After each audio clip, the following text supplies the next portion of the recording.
Hey guys, it's Roscoe, and on the Space Couch today I'm going to be reviewing this, The Bees by Laline Paull.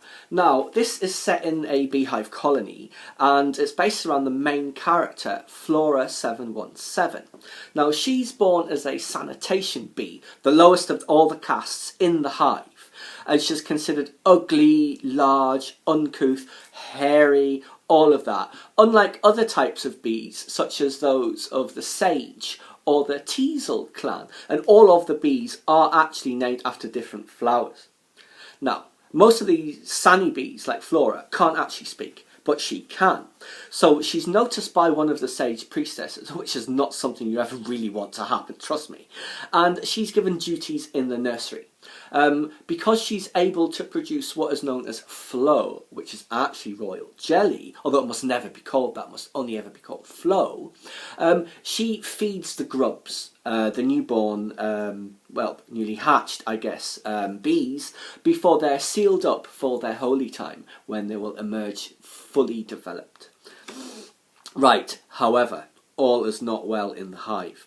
There are religious purges going on and internal massacres, as it's revealed that the eggs are dying. So someone must be laying impure eggs rather than, say, the queen being infected with a disease. Now, the fertility police, and there is a fertility police, along with the sage priestesses, they are always looking for the slightest transgressions, deviations from orthodoxy, all of that, as expected in any totalitarian society.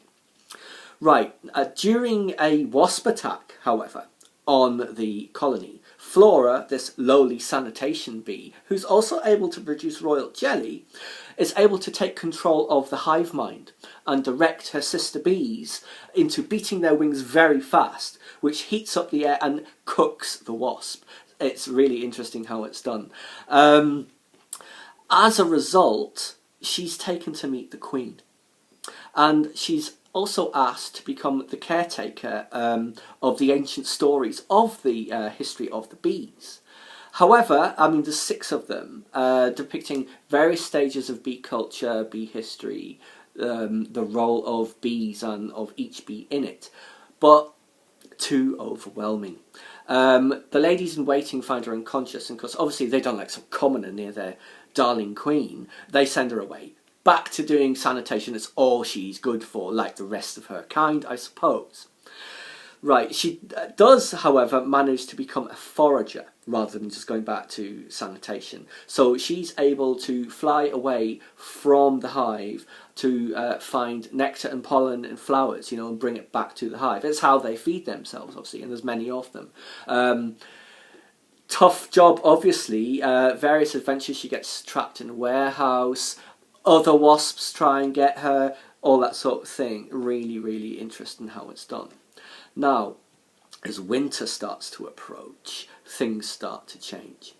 No more pollen, no more nectar, flowers are all in hibernation, Basically, it's starvation time. Now, the few male drones who live in the hive, they're called their malenesses, like Your Royal Highness, that sort of thing. They are essentially spoiled brats, good-for-nothings, layabouts, just drinking and carousing all the time, talking about how they're going to get that princess and become a king, all that sort of stuff.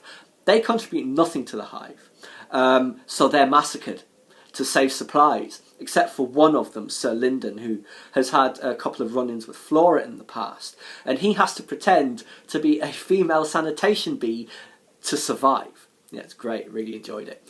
Now, only the queen can lay eggs. That is like the #1 religious commandment. In fact, they have a holy prayer that's like, Our Mother who art in heaven, hallowed be thy womb. It's based obviously on the Lord's Prayer, but it's adapted to the life of the bees. Now, cardinal commandment of the colony, only the queen can lay eggs. It is ruthlessly reinforced by the fertility police and the sage priestesses.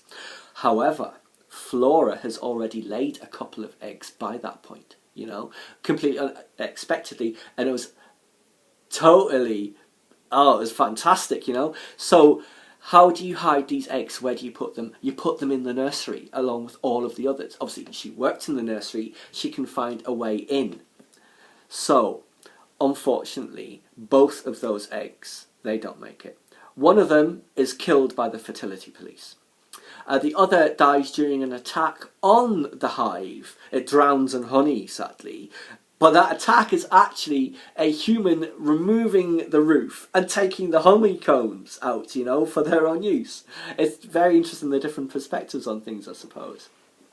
However, during the winter, there are stories that spiders are telling them. That's not stories as such. Spiders make prophecies, you know. But it's always the case like, oh, I wish I hadn't listened to you.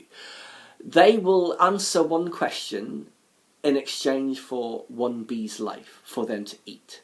So obviously sanitation bees being the most common, they're fed to the spiders to learn prophecies, you know. And the spiders tell Flora that she's going to lay another egg. And she does.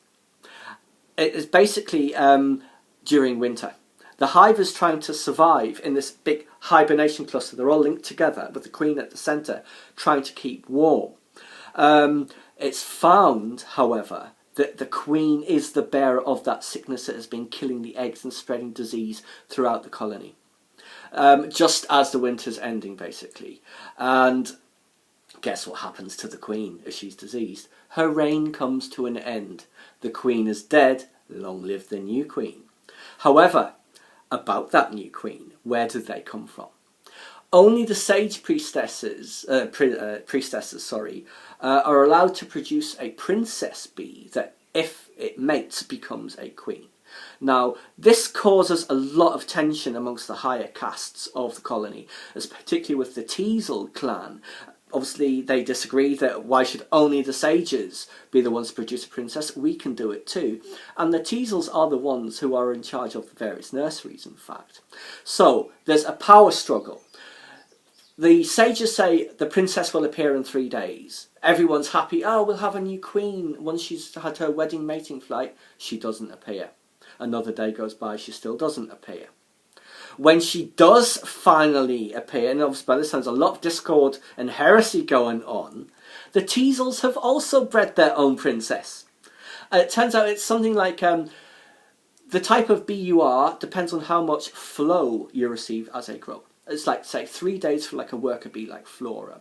Be 4 days for a male, 5 days to produce a princess who could become a queen. That sort of thing. So, you know that old expression, there can only be one queen in a hive? Fight to the death time. As you can imagine, all the sides splitting into factions, egging on one princess or the other. The sage princess kills the Teasel princess, and it's like, oh, this is the worst possible outcome, because now all the old orthodoxies will be reinforced and continue. And at that point, Flora's third egg has hatched, and she emerges this giant princess. A princess bee, huge, first ever from the Flora clan, and she takes on the sage princess. Guess what happens? Yes, that's right. Flora's daughter becomes queen. Yes, I suppose that would mean that Flora is the queen mother. Indeed. So how the princess becomes a queen, she goes off on her wedding mating flight. Sir Lyndon sacrifices himself to mate with her, because once they mate, the males die, and she becomes queen. He gives his life to allow this huge new change in their society. Now, that society is very detailed in this book. The various descriptions of it, there's a lot of anthropomorphizing of the bees, so they do seem kind of human.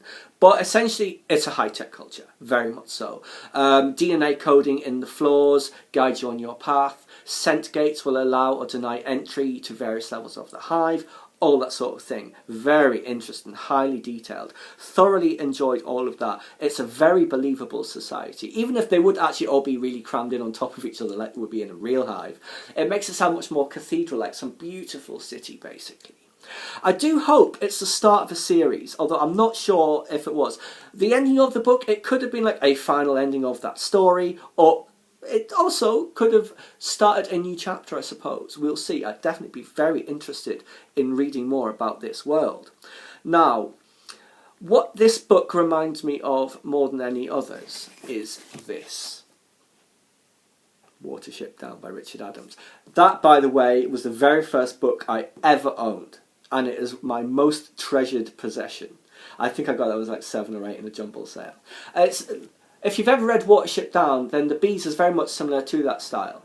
It is also maybe, say, you know, House of Tribes that came out about the mice in the attic about 20 years ago, or maybe the Redwall series by Brian Jakes. It's more adult, as it were, than that, similar to Watership Down. Thoroughly enjoyed it. I can't recommend it highly enough. I mean, if you love the slaughter of the bees, you will enjoy this. Highly recommended. Anyway, guys, as always, that was just my review of The Bees by Laline Paull. Why don't you leave me a comment or suggestion for a book to review, or hit that big high five, or see even subscribe to my channel.